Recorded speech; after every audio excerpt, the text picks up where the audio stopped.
2장 17절부터 21절까지 함께 합독하시겠습니다.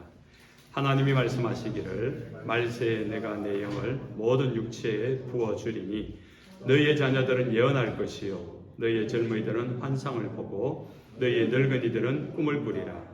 그때 내가 내 영을 내 남종과 여종들에게 부어주리니 그들이 예언할 것이요 또 내가 위로 하늘에서는 기사를 아래로 땅에서는 징조를 베풀리니 곧 피와 불과 연기로다. 주의 크고 영화로운 날이 이르기 전에 해가 변하여 어두워지고 달이 변하여 피가 되리라. 누구든지 주의 이름을 부르는 자는 구원을 받으리라 하였느니라. 아멘. 하나님께서 오늘 이 예배에 임재하셨습니다. 그 하나님께서 여러분에게 예배한 여러분에게 수고했다. 내가 한 가지 소원을 들어줄 텐데 성공을 줄까 성령을 줄까 하면 뭘 받으시겠습니까? 돈 받을래 성령 받을래 하면은 여러분 뭘 선택하시겠습니까? 고민이 되는 선택입니다. 그러나 성령을 받으셔야 됩니다. 그 말은 다른 말로 말해도 다른 말로 하면은 다른 걸 잃어버려도 성령 없는 삶은 되면 안 된다는 것입니다. 다른 건 없어도 살아가는데 크게 불편하진 않습니다. 좀 불편할 수는 있어요. 그러나 성령은요, 생명과 직결된 것이고요. 영원이란 시간과 직결된 것이고요. 우리의 영혼의 살고 죽음과 직결된 것이기 때문인 겁니다. 성령은 놀랍게도 우리 모두에게 주시고자 하는 것이 하나님의 뜻입니다. 우리가 지난주까지 말씀에 어린이도 성령을 받을 수 있다 했습니다. 젊다고 또 늙었다 하더라도 성령은 하나님이 주시고자 한다는 겁니다. 그런데 오늘 본문은 18절에 더합니다. 내 성령을 남종과 여종에게 부어주리니라고 합니다. 지금이야 이 종이 없는 시대이지만 조선시대만 하더라도 그리고 이 성경이 쓰여진 2000년 전만 하더라도 고대 시대는 노예 제도가 있지 않습니까? 하찮은 존재라는 겁니다. 그냥 짐승값으로 쳐서 지불하고 사고 파는 존재가 노예이고 종이지 않습니까? 그런 하찮은 존재에게도 하나님은 성령을 부어주시기 원한다는 것입니다. 왜요? 1905년에 미국에서 파송한 데이터 선교사가 전라도의 금산이라는 곳에 가서 사역을 하기 시작했습니다. 사역한 지 3년 만에 예수 믿는 사람이 생겼고요. 그 동네에서 지주, 땅의 주인이라는 거죠. 가장 큰 부자인 지주인 최덕삼과 그의 말을 돌보는 마부 이자익이 함께 예수를 믿어요. 교회는 신분이 없으니까 함께 예수 믿고 함께 양육받고 함께 세례받고 함께 교회 일꾼이 된 겁니다. 그러고 나서 3년이 지나서 1908년에 교회에서 처음으로 장로를 선출하는데 첫 번째 장로로 지주인 최덕삼 씨가 아니라 마부였던 종놈이었던 이자익이 장로로 선출되었습니다. 그러면은 주인은 굉장히 자존심 상할 것 같은데 이 최덕삼 씨는 자존심 상하기보다 더 겸손하게 오히려 하나님의 은혜다라고 말하면서 자신이 소유한 배밭을 헌물합니다. 그래서 금산교회는 그 배밭에다가 교회를 짓는데 금산교회당을 짓습니다. 마부였고 종이었던 사람이 교회에서 장로가 되고 지도자가 되었다 하니까 그 소문을 듣고 많은 사람들이 많은 종놈들이겠지요. 그런 사람들이 몰려와서 교인들이 늘었는데 이번에 교회당을 지었는데 기역자 형태로 지었대요. 기역자 형태로. 특이하지요. 우리는 네모로 짓든지 정상 동그랗게 짓든지 하는데 기역자 형태로 지었는데 그 이유가 강대상은 여기고 통로가 두 개죠. 기역자로 지었으니까. 이쪽엔 남자 성도들, 이쪽엔 여자 성도들, 남녀를 구분해서 앉혔다는 겁니다. 지금도 그 교회당이 있습니다. 근데 이것이 또 소문이 나가지고 금상교회는 여자들을 위해서 자리를 특별히 준비해 놓았다고. 그때만 해도 여자들이 터부시 당하던 때였는데 그 여인들을 생각해서 자리를 마련해 놨다 해서 또 많은 여자들이 그 교회로 찾아왔더라는 거죠. 그러니까 교회가 부흥을 하기 시작한 겁니다. 성도들이 늘고 부흥이 되니까 또 장로를 뽑아야 되는데 이번에는 지주인 최덕삼 씨가 장로가 되었습니다. 최덕삼 씨가 장로가 되어지니까 먼저 장로가 되어진 이자익이라는 이 장로를 공부를 시켜야 되겠다. 그래서 평양에 있는 신학교, 그때 신학교가 하나밖에 없었습니다.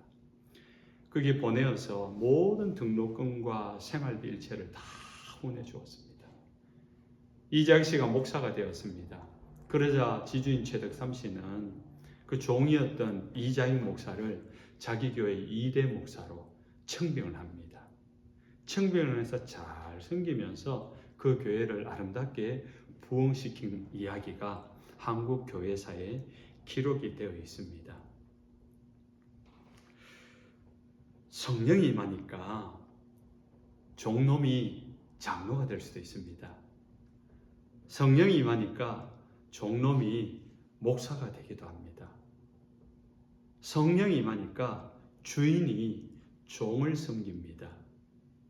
성령이 임하니까 그 주인이 종을 위하여서 헌신하게 됩니다. 성령을 따라 순종하면은 종이든 주인이든 누구든 기뻐하게 됩니다. 그런 사람들이 모인 교회는 행복한 교회가 될 수밖에 없습니다. 성령이 임해야 되는 이유인 것입니다. 19절에 하늘에서는 기사를 아래로 땅에서는 징조를 베풀리니라고 합니다. 하늘에서의 기사, 하늘의 일을 말하는 거죠. 하늘에 일어나니 우리가 알 수 있습니까? 어저께 새벽 2시 반에 블러드문이라고 해가지고 계기월식이 일어났다고 합니다. 그거는 망원경을 들고 보면은 보이는, 눈 시력이 좋은 사람은 보면은 보이는 현상이었다고 하지요. 하늘에 무수한 별들이 몇 개가 있는지 우리는 다 알 수 없습니다. 육안으로 볼 수 있는 그것도 알 수 없는데, 천체 일도 알 수 없는데 하늘에 신령한 일, 영적인 일을 말하는 거죠. 하나님의 그 영적인 일들. 또 육의 일이 있습니다. 땅의 일이 있습니다. 이 땅의 일은 우리가 살아가면서 경험할 수 있는 일들입니다. 매일같이 볼 수 있고 이해할 수 있는 땅의 일입니다. 이성과 상식으로 경험으로 알 수 있는 일입니다. 우리는 눈에 보이는 일에 익숙해져 있습니다. 이 세상은요, 결국은 눈에 보이는 대로 살아갈 수 있도록 만들어진 구조입니다. 그래서 땅의 일에 관심이 있고 땅이 목표가 되어진 삶의 구조로 세상은, 모든 나라들은 그렇게 구조를 만들어 놓은 것입니다. 그러나 반드시 우리가 알아야 할 것은 하늘의 기사, 하늘의 일도 있다는 것입니다. 보여지는 세상이 있듯이 보이지 않는 세상도 반드시 있다는 것을 알아야 한다는 것입니다. 바로 그 보이지 않는 일, 하늘의 일, 영적인 일을 알게 하는 것이 성령이 임할 때 알게 된다는 것입니다. 하나님은 전능하십니다. 전능하시기 때문에 우리에게 이성도 주시고 상식도 주시고 합리적인 생각도 주시죠. 그러나 그렇게 주셨다고 해서 그것이 다가 아니라는 겁니다. 그것을 주신 하나님은 그것을 초월하는 능력도 가지고 있습니다. 그것을 인간이 상상해서 초능력이라고 하죠. 영웅을 만들어내죠. 상상 속에 히어로를 만들어내어서 힘이 세거나 변신을 하거나, 빛보다도 슈퍼맨은 1초에 지구를 7바퀴 다 반을 돌아다닐 정도로 빠른 속도를 가진 어떤 그런 상상을 하는데, 정말로 그런 능력이 하나님의 능력 아니겠습니까? 바로 전능하신 하나님의 능력. 바로 그 성령이 임할 때 우리가 이성과 상식으로 살아가던 삶의 규모에서 그 카테고리를 벗어날 수 있게 된다는 것입니다.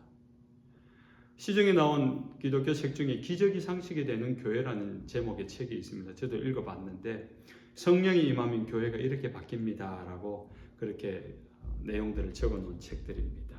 맞습니다. 성령님이 역사하면은 교회도 바뀌지만 그 교회에서 경험되어진 한 사람 한 사람이 바뀝니다. 그 교회 다니는 장로든지 그 교회 다니는 무명의 성도든지 아니면 노숙자라 하더라도 아니 오늘 처음 교회에 방문한 자라 하더라도 성령이 그에게 임하고 성령의 역사하게 되어질 때 그의 인생이 바뀐다는 것입니다. 정말로 우리가 생각할 때는 불가한 일들, 우리 이성과 경험으로는 도저히 이해가 되지 않는 일들, 그것을 한마디로 기적이라고 합니다. 그런데 그 기적이 성령께서 역사하시면 그냥 일상의 일, 날마다 일어나는 일, 평범한 일이 되는 것입니다. 전능하신 하나님을 우리의 이성과 우리의 경험으로 제한하려고 하면 안 됩니다. 믿음으로 일어나는 그 일들을 내 이성으로, 내 합리적인 생각으로, 내가 인생을 살아온 경험으로 생각해 볼 때 이건 아니야 라고 제한하는 것은 그것은 믿음이 아닌 것입니다. 그것은 마치 골리앗처럼 살아가려는 거예요. 골리앗은 자신의 신장을 믿었습니다. 자신의 전투 능력을 믿었습니다. 자신의 창과 방패를 믿었습니다. 그것은 경험과 그것은 자신의 이성인 거죠. 물론 탁월했습니다. 골리앗을 필적할 만한 장수, 사람이 없었습니다. 그러나 비교가 안 되는 다윗은 자신의 키, 자신이 가진 무기, 그것을 믿지 않았습니다. 물론 그것도 가지고 있었지만은 자신이 믿고 의지하는 것은 만군의 여호와 하나님이라고 합니다. 그것이 믿음입니다. 우리의 이성과 경험은 믿지 말라는 것이 아니라 참조하라는 것입니다. 우리의 경험, 우리의 이성, 우리의 상식 중요합니다. 그러나 그것이 결정적인 결정의 이유가 되어서는 안 된다는 것입니다. 하나님께 기도하고 성령의 인도함을 받아서 그 모든 경험 뒤에 마지막 결론 가운데 하나님의 뜻이 무엇인가? 그래서 로마서 12장 3절에 하나님의 선하시고 기뻐하시고 온전하신 뜻이 무엇인가를 분별하면서 우리는 결정해야 되는 것입니다. 그리고 17절에 모든 육체에게 부어질 성령, 이 성령께서 우리에게 오셔서 하는 궁극적인 일이 있습니다. 그것이 오늘 읽었던 본문의 마지막 절 21절입니다. 누구든지 주의 이름을 부르라. 성령이 임하게 되어지면은 그냥 단순하게 나타나는 일이 주님의 이름을 부르게 된다는 것입니다. 두 가지로 해석이 가능합니다. 첫 번째는 성령이 임하게 되어지니까 내게 임하신 성령님, 내가 만난 하나님, 내가 경험했던 그 하나님의 은혜에 감격해서 그 사랑이 너무 좋았어. 너무 행복해서 가만히 있을 수 없는 겁니다. 그래서 사람들에게 만나는 사람들에게 내가 만났던 그 좋은 예수님에 대해서 주님의 은혜와 사랑에 대해서 이야기하는 겁니다. 주님의 이름을 말하는 거죠. 그분이 그렇게 하셨어. 그분의 이름은 예수 그리스도요. 그렇게 예수 이름을 말하는 겁니다. 또 하나의 경우는 그렇게 예수님을 만난 사람들이 주님의 이름을 말하게 됨으로 말미암아, 전하게 됨으로 말미암아 전혀 몰랐던 사람들이 예수 이름을 부르게 된다는 겁니다. 사도 바울이 선교 여행을 했죠. 1차, 2차, 3차 그리고 죄수의 몸으로 로마까지 가서 복음을 전합니다. 그런데 1차 선교 여행만 자기가 계획을 해서 갔지 2차, 3차, 4차는 계획한 바가 아닙니다. 성령께서 이끌어 가시는 대로 생전에 처음 가보는 땅, 처음 만나는 사람들을 만났는데 근데 놀랍게도 가는 곳마다 이 예수 이름을 들으려고 준비된 사람이 있더라는 거죠. 여호수아가 광야 40년 지나고 처음 들어가면 가나안 땅에 들어가 보니까 그 땅을 완전히 진멸해야 되는 땅인데 그 땅에서도 예수의 복음을 이미 소문을 듣고 기다리는 기생 라합과 같은 가정의 사람들이 있었다는 겁니다.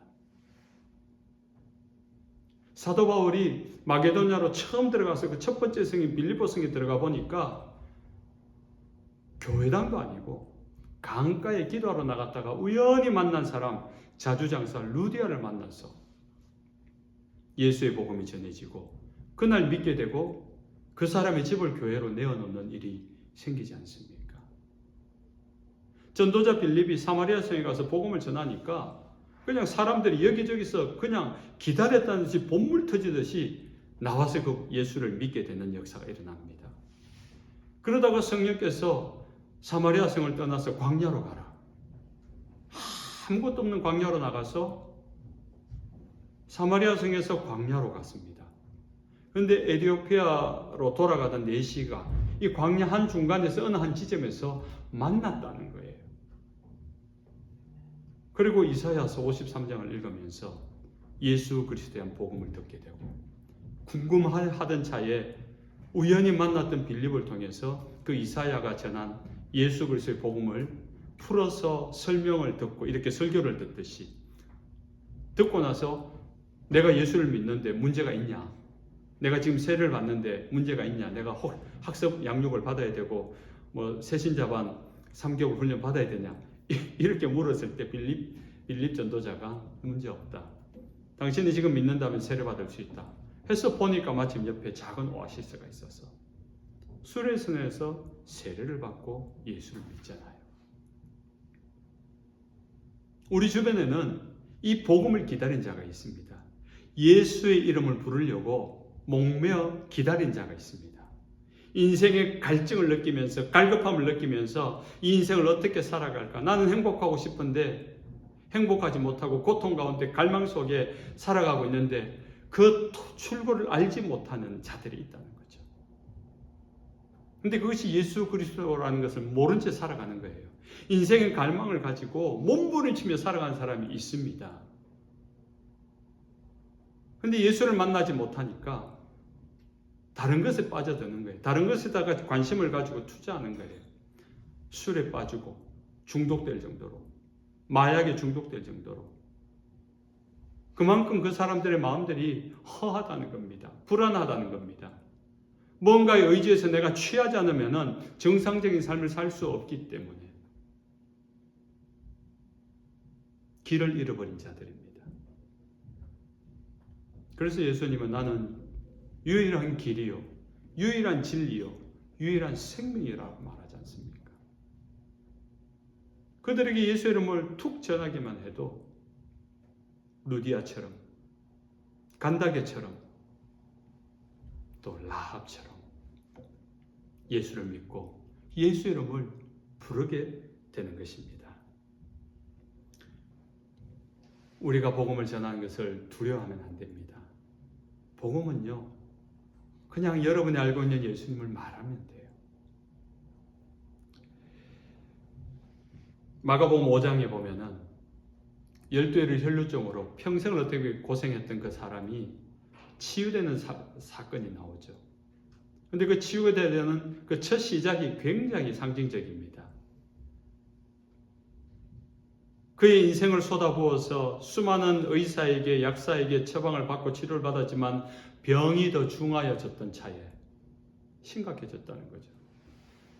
중하여졌던 차에 성경이 딱 그렇게 나와요. 예수의 소문을 듣고 무리 가운데로 끼어 뒤로 와서 그의 옷에 손을 대니 예수께서 이르시되 따라 내 믿음이 너를 구원하시니 평안히 가라 내 병에서 놓여 건강할지어다. 병이 더 중하여졌던 차에 이젠 찾아갈 의사도 없습니다. 더 이상 치료 방법이 없어서 포기하려고 하던 차에 무엇을 했다고요? 무슨 일이 일어났다고요? 예수의 소문을 듣고. 여러분, 소문을 어떻게 듣습니까? 내가 김영란 집사님 주에 내일 난 12시에 찾아가겠습니다. 준비하고 계세요. 해서 찾아가가지고 쫙 이야기해 주는 게 소문입니까? 이거는 방문이고, 이건 예약이고, 이거는 공부고, 이건 양육이죠. 훈련이죠. 소문은 지나가다가 길 지나가는데 여 사람이 누가 이야기하는 거를 어디 쇼핑몰에서 푸드코트에서 이렇게 밥 먹고 있는데 옆 테이블에서 이야기하다가 슬쩍 들은 거예요. 그게 소문 아닙니까? 누가 가더라. 병이 중하여졌던 차에 이 여인의 병은 피가 흐르는 병이에요. 몸에서 피가 유출되는 것은 부정한 자로 구별되어서 보통의 생활을 못합니다. 사람들이 거리낍니다. 그런데 누가 와서 이 예수의 소문을, 예수의 복음을 전해주겠습니까? 그런데 아무도 전해주지 않는데 지나가는 사람들이 그 예수가 왔대. 문둥병자를 고쳤던 예수가 왔대. 눈먼 맹인을 고쳤던 예수가 왔대. 그 소문을 들은 거예요. 들으니까 이 사람의 마음이 그런 분이라면 내가 예수님의 옷가에 손만 대도 낫겠구나. 믿음이 생겼다는 겁니다. 믿음이에요. 그러니까 예수님이 너의 믿음이 너를 구원하였다라고 하잖아요.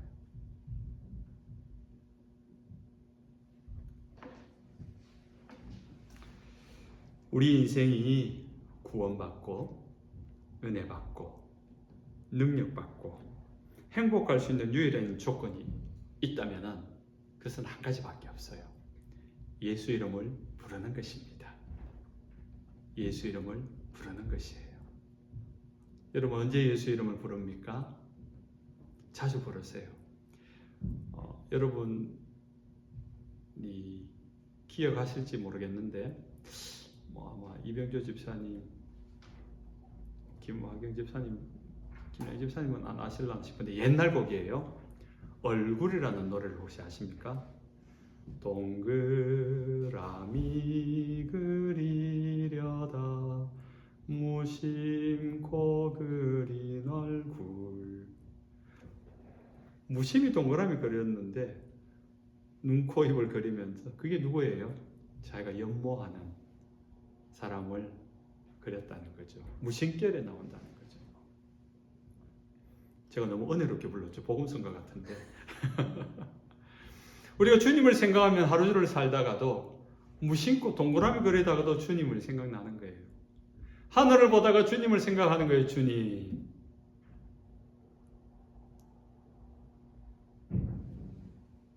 오늘 바람이 많이 불던데 나뭇잎이 흔들리는 거 보고 주님 너무 아름다워요. 날씨가 많이 풀려서 요즘 또 제가 달리기를 시작했는데 벌써 새싹이 너무 많이 자란 거예요. 낙엽에 묻혀서 안 보였을 뿐이지 이제 낙엽도 뚫고 올라왔더라고요. 어느새 봄이 와서 너무 행복합니다. 주님. 그렇게 말한 적이 있어요. 주의 이름을 부르십시오. 말씀을 맺습니다. 사랑하는 하나님의 백성 여러분, 교회는 세상과 다릅니다. 교회는 하늘의 기사, 하늘의 일, 영적인 일을 듣고 배우고 알 수 있고 볼 수 있고 경험할 수 있는 것입니다. 세상의 일들이 쉽지 않죠. 녹록지 않습니다. 힘들고요. 공고하게 하고요. 지치게 하고 속상하게 할 수 있습니다. 그런데 거기에 너무 지쳐서 아파서 멈춰서지 마시고 저는 꼭 그렇게 권합니다. 그럴수록 더 교회에 나오셔야 된다. 그럴수록 더 예배 드려야 된다. 왜 그런지 아세요? 목사님 너무 힘들어서 교회 나가고 싶지 않아요. 너무 힘들어서 교회 나갈 힘도 없어요. 지금 내 기분이 너무 다운이라서 교회 가도 예배가 안 될 것 같아요. 그렇죠. 그만큼 심각하다는 거죠. 그러나 반대로 한번 바꿔봅시다. 우리가 읽고 있는 이 성령 복음서의 예수님의 기적, 사도행전에서 예수님의 놀라운 성령의 능력은 언제 일어났습니까? 멀쩡한 사람에게 일어난 적이 없습니다. 몸이 아프든지 문제가 생겼든지 죽을 병이 걸렸든지 아니 죽어버렸든지 정말 어렵든지 사방의 적들이 성을 꽁꽁꽁 둘러싸고 내가 이걸 대항할 형편이 없는 그 순간에 히스기야가 그것을 가지고 성전에 달려가요. 기도합니다. 그러니까 그 다음날 새벽에 아수르 군대 18만 5천 명이 전멸하고 전쟁에 이기잖아요. 몸이 아파야지 주의 이름을 부르고 주님을 예배할 때 몸이 낫는 기적도 경험하는 거 아니겠습니까? 문제가 어려울수록 주님 앞에 나와서 예배해야지 받은 은혜로 말미암아 그 문제가 이 예배를 드리는 가운데 해결되는 것도 경험해야지 우리의 믿음이 자라지 않겠습니까? 문제 있다고 빠지고 아프다고 빠지고 바쁘다고 빠지면은 우리는 하나님의 은혜의 조건을 다 놓쳐버리는 거예요. 아예 그렇게 생각하십시오. 내 인생에 뭔가 자꾸 문제가 생긴다. 하나님께 예배하는데 예배하지 못할 일이 자꾸 생긴다. 오호라, 이것은 하나님이 내게 역사하시는 전조증상이다. 이럴 때일수록 하나님을 더 예배할 때 하나님의 은혜를 경험할 수 있겠구나. 그럴 때 일어나는 경험은 우리에게 기적이 되고 평생 잊지 못할 믿음의 자산이 되고 증거가 되지 않겠습니까? 그러므로 예배하십시오. 기도하십시오. 주의 이름을 부르십시오. 누구든지 주의 이름을 부른 자는 구원을 받으리라. 그 구원이라는 것은 가장 먼저는 죄로 인하여 저주받고 멸망당하고 지옥 갈 수밖에 없는 우리를 구원하는 구원이지만, 예수 믿고 난 다음에 또 주의 이름을 부를 때 구원은 우리의 위기에서 건진받는, 아픔에서 건진받는, 정말 곤란한 지경에서 고통에서 건진받는 구원이라는 거예요. 모든 것의 구원이 예수 그리스도 외에 없습니다. 그 구원자이신 예수 그리스도의 이름을 부르는 저와 여러분 되시길 주님의 이름으로 축원합니다. 아멘.